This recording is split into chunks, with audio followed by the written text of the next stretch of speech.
Olá, vamos dar continuidade à discussão que vimos fazendo do livro de Lenin, O Estado e a Revolução. É sempre importante considerar que, embora seja um texto clássico, com a exposição, não se quer reafirmar que o Estado do tempo de Lenin, ou o Estado sobre o qual Lenin está refletindo, seja idêntico ao Estado tal como ele está posto no século XXI.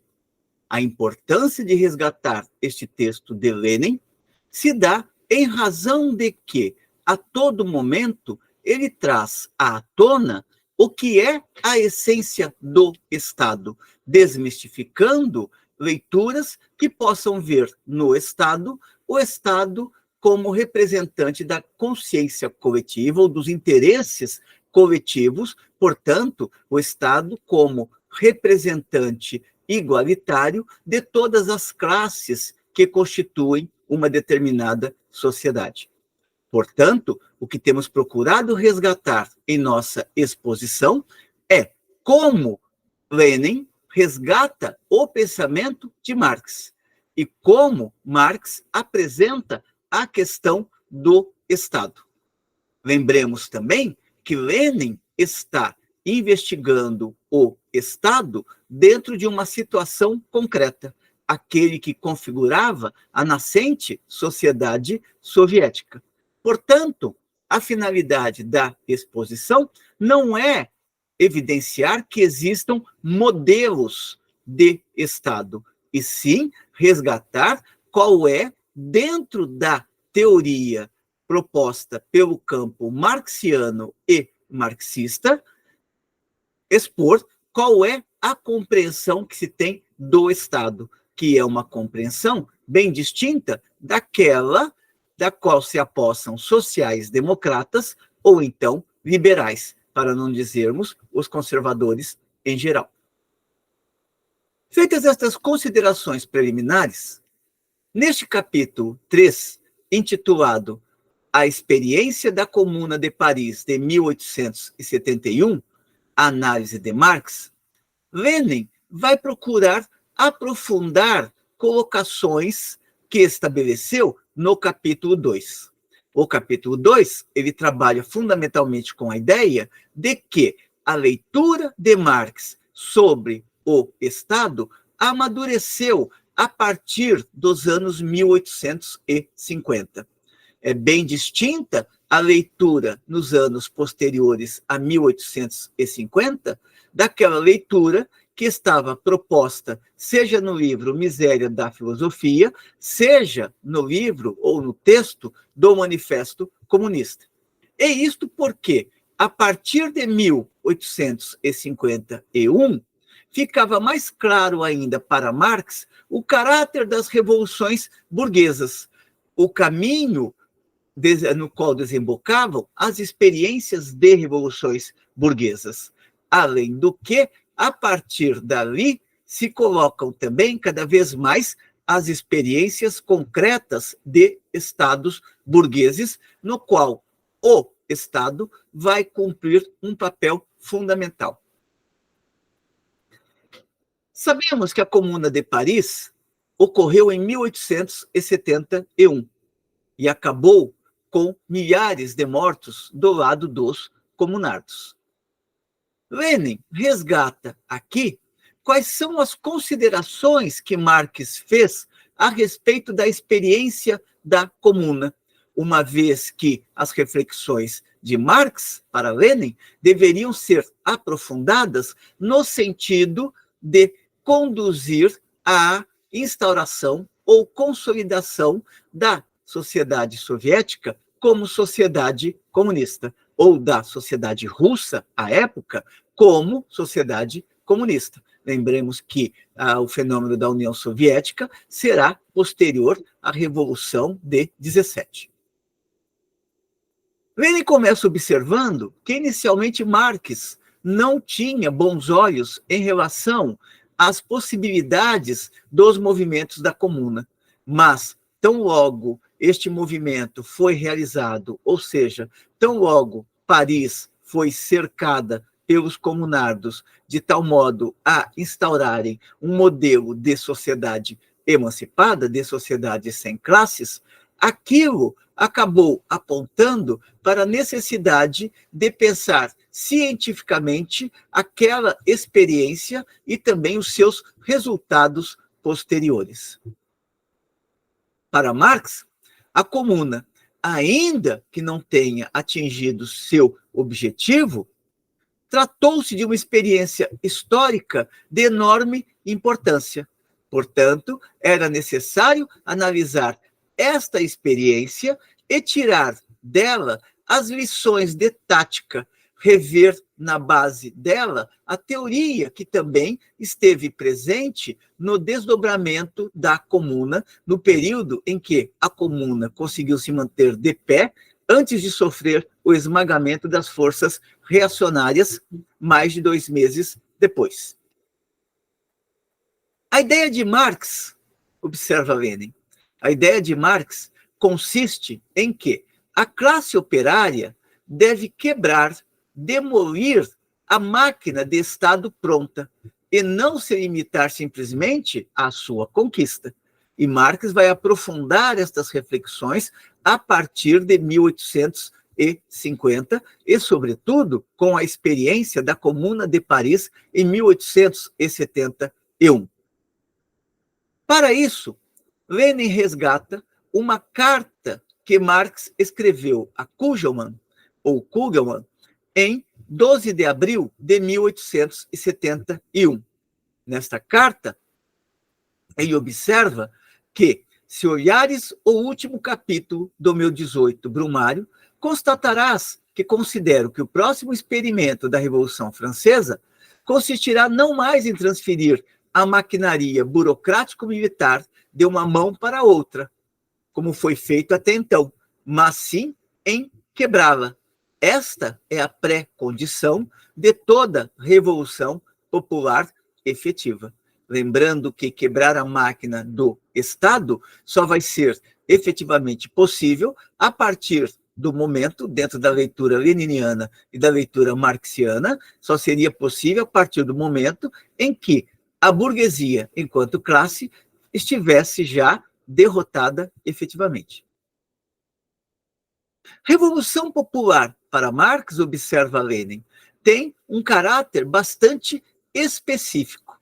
Revolução popular é a massa do povo, sua imensa maioria, intervindo de forma visível, ativa e autônoma com suas reivindicações econômicas e políticas próprias. A massa do povo, sua maioria, ou seja, as camadas inferiores mais profundas da sociedade, que estavam esmagadas pelo jugo e pela exploração, se levantam autonomamente e deixam em todo o curso do processo a marca de suas reivindicações, de suas tentativas de construir à própria maneira uma sociedade nova no lugar da antiga em destruição. Portanto, o popular aqui tem um conteúdo de classe bastante definido. O popular é a massa organizada para, na sua ação, aprofundar as bases da sociedade comunista. Na Europa de 1871, prossegue Lenin, o proletariado não constituía a maioria do povo. A Revolução Popular só podia ser popular englobando tanto o proletariado quanto o campesinato. Ambas as classes constituíam o povo. Ambas as classes estão unidas porque a máquina de Estado burocrático-militar as oprime, as esmaga, as explora. Quebrar essa máquina, demoli-la, esse é verdadeiramente o interesse do povo, de sua maioria, dos operários e da maioria dos camponeses. Essa é a pré-condição da livre aliança dos camponeses pobres e dos proletários, portanto, dos trabalhadores do campo e dos trabalhadores da cidade. Sem tal aliança, a democracia é instável e a transformação socialista impossível. Era para essa aliança que, como se sabe, a Comuna de Paris abria caminho, não atingindo os fins por uma série de razões. É importante observar que a todo momento, no texto de Lenin, ele está colocando uma questão fundamental. E esta questão é a da democracia.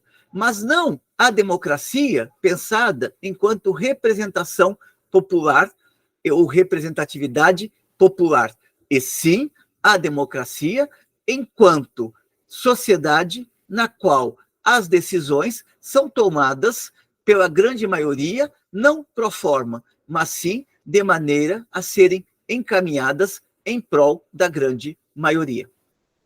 Portanto, quando se fala do processo da Revolução Russa e automaticamente se liga a questão da Revolução Russa com a superação ou com a supressão da democracia, isto não tem a ver nem com o projeto marxiano, nem com o projeto leniniano de aprofundamento das bases da sociedade comunista. Se a máquina do Estado deve ser quebrada, tal como Marx analisa no evento, no episódio da Comuna de Paris e nos textos sobre a Guerra Civil na França, pelo que substituir a máquina quebrada do Estado? Responderá Lenin: substituí-la pela elevação do proletariado como classe dominante, pela conquista da democracia. Esta era a resposta já contida no Manifesto Comunista. Prossegue Lenin observando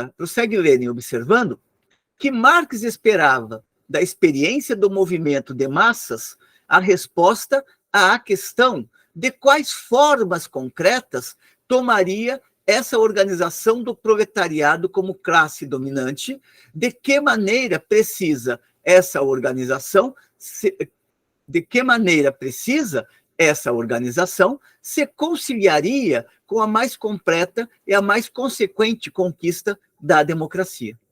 Aqui Lenin está apontando para um outro ponto importante. Uma coisa é colocar, enquanto resultado da análise científica, a necessidade de derrubada do poder de Estado, de supressão do Estado, conduzir à situação do Estado em definhamento. Outra é compreender o ritmo deste processo, pois tudo depende de como estas lutas sociais chegarão a seu termo final. Portanto, é impossível definir de antemão quais serão os encaminhamentos, os desdobramentos destes processos, sem que estes processos tenham sido realizados. Daí que não podemos encontrar nem em Marx, nem em Lenin, futurologia, mas tão somente a análise de situações concretas e a apresentação de tendências possíveis dentro desta análise das condições concretas. Vale a pena retomar mais uma vez esta passagem. Marx esperava da experiência do movimento de massas a resposta à questão de quais formas concretas tomaria essa organização do proletariado como classe dominante, de que maneira precisa essa organização se conciliaria com a mais completa e a mais consequente conquista da democracia. Em A Guerra Civil na França, prossegue Lenin, Marx submete a experiência da Comuna à análise mais atenta. Com o desenvolvimento do antagonismo de classe entre o capital e o trabalho, escreve Marx, o poder do Estado foi assumindo cada vez mais o caráter de poder nacional do capital sobre o trabalho, de uma força pública, política, organizada para a escravização social de uma simples máquina de despotismo, domínio de classe. Após toda a revolução que marca uma fase progressiva na marcha da luta de classes, o caráter puramente repressivo do poder de Estado revela-se com uma nitidez cada vez maior. Ou seja, todas as revoluções que foram realizadas até aquele momento sempre procuraram restabelecer um certo domínio de classe, ainda que cada revolução ela coloque elementos que podem conduzir a um avanço das lutas dos trabalhadores, estas revoluções não avançaram para além do caráter de revoluções políticas, enquanto que para Marx e para Engels, do que se trata é de realizar revoluções de caráter social, ou seja, transformações profundas que conduzam à superação da sociedade de classes. O poder de Estado, prossegue Lenin, o poder de Estado torna-se, depois da Revolução de 1848, 1849, uma máquina nacional de guerra do capital contra o trabalho. A Comuna operou em sentido totalmente inverso. Ela procurou suprimir, desde o primeiro momento, todas as diferenciações de classe possíveis. Este seria o único caminho possível para a Comuna, ou seja, a Comuna colocou em pauta a dimensão social da revolução e não apenas a dimensão política da revolução. Isto se evidencia no fato de que o primeiro decreto da Comuna ordenava a supressão do exército permanente e sua substituição pelo povo armado. Lembremos que, nos capítulos anteriores, Lenin destaca que os dois grandes instrumentos do qual se vale o capital é a existência de uma burocracia de Estado e da força militar. A Comuna teve como primeiro decreto exigir a supressão do exército permanente e sua substituição pelo povo armado. Lenin resgata várias passagens do texto de Marx, no qual ele analisa as iniciativas tomadas pela Comuna no sentido de aprofundar o caráter de revolução social daquele movimento. Dada a extensão destas passagens, nós não as reproduziremos aqui. Procuraremos trabalhar fundamentalmente nos elementos que Lenin resgata, sobretudo porque nestes elementos ele faz uma espécie de retomada do próprio texto que Marx escreveu a respeito da Comuna. Lenin observa que a Comuna substitui aparentemente a máquina de Estado quebrada por uma democracia mais completa. A extinção do exército permanente, a elegibilidade e revogabilidade de todos os funcionários públicos, no entanto, não era um ato formal. Não se trata apenas de aparência, se tratava, sim, de trazer a massa para o controle do próprio aparato de administração do coletivo. É importante observar, mais uma vez, como a todo momento Lenin está destacando a necessidade de que este processo se realize sem suprimir a democracia, só que não a democracia formal burguesa, e sim aprofundando a democracia real, ou seja, a democracia do trabalho. Do que se trata para ele é de uma necessidade de conversão da democracia burguesa em democracia proletária, de se apropriar do poder de Estado enquanto força especial para a repressão de determinada classe, para um Estado que vai atuar em prol do conjunto dos trabalhadores. Se há um mecanismo de ação desse Estado contra uma determinada classe, esta ação se dá direcionada no sentido de suprimir cada vez mais a classe burguesa, ou seja, reforçar as bases da sociedade socialista, de tal modo a fazer a transição para a sociedade comunista. Dirá Lenin, reprimir a burguesia e sua resistência continua sendo necessário. Para a comuna, uma das causas de sua derrota reside no fato de que ela não o fez com suficiente decisão. Mas o órgão de repressão já é aqui a maioria da população, não a minoria, como na escravatura, como na servidão da Idade Média ou na escravatura assalariada. Uma vez que é a própria maioria do povo que reprime seus opressores, já não é necessária uma força especial para a repressão. É nesse sentido que o Estado começa a definhar. Em vez de instituições especiais de uma minoria privilegiada, funcionalismo privilegiado, comando do exército permanente, a própria maioria pode realizar isso de forma direta. E, quanto mais a própria realização das funções do poder de Estado se tornar de todo o povo, menos necessário se torna esse poder. Para Lenin,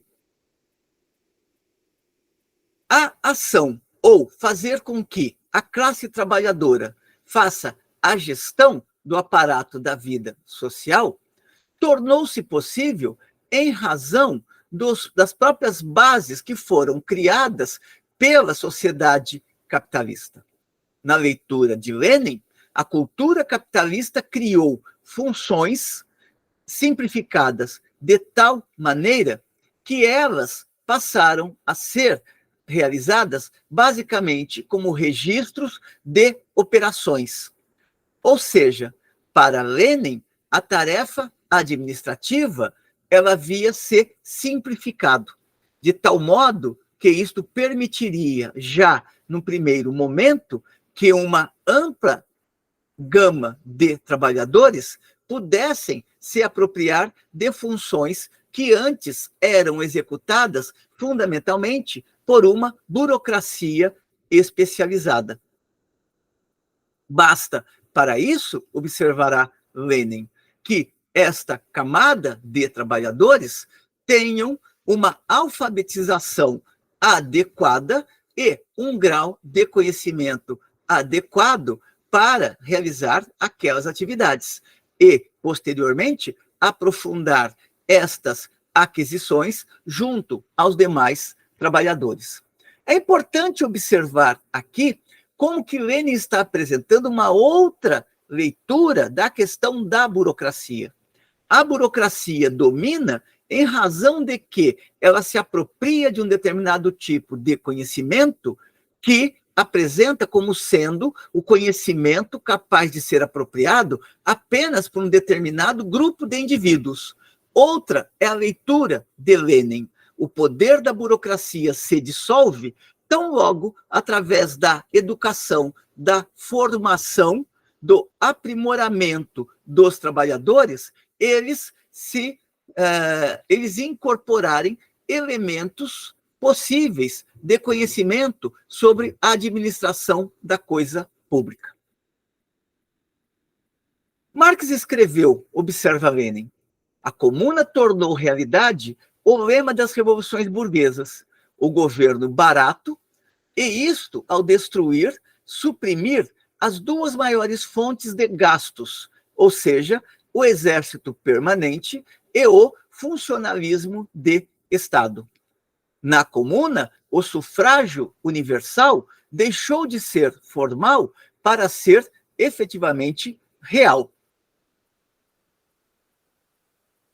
No caso de quem vai ocupar as funções, Lenin resgata a análise de Marx de que a comuna procedeu pelo princípio da elegibilidade, ou seja, no caso da sociedade burguesa, se elegem de tempos em tempos aqueles que vão ser responsáveis por gerenciar a sociedade.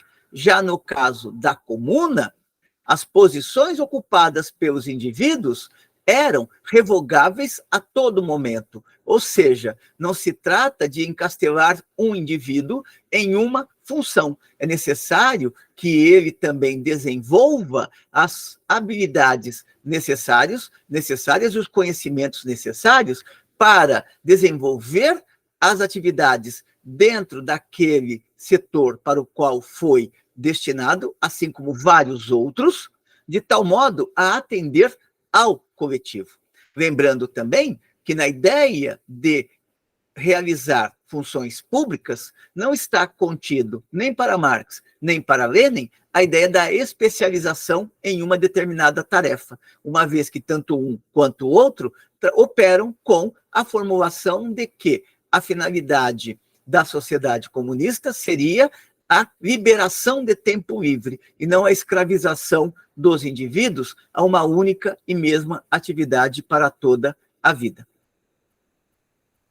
Ao tomar essas iniciativas, a Comuna revelou como que o parlamentarismo, tal como se manifesta na sociedade burguesa, é apenas a aparência de representação dos interesses coletivos. A Comuna não reproduziu a lógica do parlamentarismo burguês, e sim aprofundou a lógica da participação coletiva na tomada das decisões que interessavam ao coletivo. Portanto, ela suprimiu aquelas instituições representativas formais e, no seu lugar, colocou outros mecanismos de representação coletiva reais e eficazes. Lenin observa que a Comuna substituiu o parlamentarismo, e aqui nas suas observações, ele está caminhando sempre com o resgate das análises realizadas por Marx. A Comuna substituiu o parlamentarismo da sociedade burguesa por instituições em que a liberdade de opinião e de discussão não degenera em engano, pois os próprios parlamentares têm de trabalhar, executar eles próprios suas leis, comprovar eles próprios o que se consegue na vida, responder eles próprios diretamente a seus eleitores. As instituições representativas permanecem, mas o parlamentarismo, como sistema especial, como divisão do trabalho legislativo e executivo, como situação privilegiada para os deputados, não existe aqui. Não podemos conceber uma democracia, nem mesmo uma democracia proletária, sem instituições representativas. Mas podemos e devemos concebê-la sem parlamentarismo. A crítica da sociedade burguesa não é apenas uma crítica de palavras vazias, não é apenas uma frase eleitoral para capitalizar votos, e sim um processo real, processo este no qual se procurava aprofundar cada vez mais o espírito comunal na tomada de decisões e na realização destas decisões. Lenin observa que em Marx não existe utopismo, invenção e imaginação de uma sociedade nova. O que Marx faz é estudar o nascimento da nova sociedade a partir da velha, as formas de passagem de uma para outra, como um processo de história. Toma a experiência real do movimento proletário de massas, esforça-se por tirar dela lições práticas. Lenin observa que, embora aquele funcionalismo, tal como existe na sociedade burguesa, ele atue como um parasita colado ao Estado, não se trata num processo de transformação social, portanto, de constituição das bases da sociedade comunista, não se trata de extinguir o funcionalismo. Isso é utopia. E é utopia, uma vez que toda organização complexa necessitará de uma forma de organização concreta para dar conta das necessidades de produção e reprodução daquela sociedade. Engels observa muito bem isto em um pequeno texto, no qual ele discute com os bakuninistas a respeito do autoritarismo. E Engels observa que quem fala de sociedade industrial fala de produção complexa. E quem fala de produção complexa é obrigado a reconhecer que uma determinada forma de organização com distribuição de tarefas será necessária. Daí Lenin colocar que não se trata de extinguir o funcionalismo, isso é utopia, mas destruir a velha máquina burocrática e começar a construir uma nova, que permita gradualmente acabar com todo o funcionalismo, no sentido de funcionalismo burocratizado, de atividades que só podem ser executadas por determinadas individualidades. E isto será possível, e aqui ele reforça mais uma vez a ideia, será possível em razão de que o capitalismo, no seu desenvolvimento, simplificou as funções da administração estatal, permitindo prescindir da hierarquização e reduzir tudo a uma organização de proletários como classe dominante. Ainda que seja possível a cada individualidade, a cada proletário, se apropriar dos conhecimentos necessários para que a sociedade possa contar com ele no seu processo de produção e reprodução, é lógico que os mecanismos de desenvolvimento da estrutura social se complexificaram. Provavelmente, alguns se tornaram mais simples, mas outros se tornaram mais complexos, quando olhamos para o capitalismo contemporâneo. E isto não tem a ver apenas com o fato de que esta sociedade continua a ser sociedade capitalista, e sim a própria complexidade da vida social, de tal modo que a posse de conhecimentos por parte dos trabalhadores continua uma necessidade, mas hoje seriam conhecimentos bem mais elevados do que aqueles que Lenin parece estar visualizando naquele processo de constituição da sociedade russa, pós-17. Prosseguindo, Lenin reforça que substituir a hierarquização específica dos funcionários do Estado pelas simples funções de administradores, funções que estão ao alcance do nível de desenvolvimento dos cidadãos em geral e que podem ser perfeitamente executadas por cada um dos indivíduos, é uma possibilidade que está colocada para aquela conjuntura. Mas, retomemos aqui a ideia de que, neste ponto, nos parece que Lenin está simplificando bastante a situação, mas não podemos desconsiderar também qual era o grau de complexidade que ele tem diante de si naquele momento. Provavelmente, naquele momento, o grau de complexidade não era tanto assim, de tal modo a permitir que ele visualizasse esta administração do aparato público pelo conjunto da classe trabalhadora já de imediato. Lenin reforça sempre neste texto a necessidade do definhamento gradual de todo o funcionalismo e o estabelecimento de uma outra forma de organização social. Para ele, é necessário, neste processo, que todos aqueles elementos que estruturavam a sociedade burguesa sejam radicalmente transformados, de tal modo a atender às necessidades da nova sociedade que começava a brotar. Com estes elementos, Lenin encerra este terceiro capítulo de seu livro, O Estado e a Revolução. Capítulo este que tem por finalidade analisar, sobretudo, a experiência da Comuna. Capítulo que tem por título também a experiência da Comuna de Paris de 1871, a análise de Marx. Espero que tenham gostado da discussão. Como sempre, encaminhem suas considerações positivas ou negativas e continuemos aqui trabalhando estes textos clássicos, não para que eles sejam absorvidos de modo dogmático, e sim para que eles sejam apropriados de modo a estimular a reflexão das jovens gerações de estudantes e das jovens gerações de pesquisadores que se interessem por estes temas. Até uma próxima.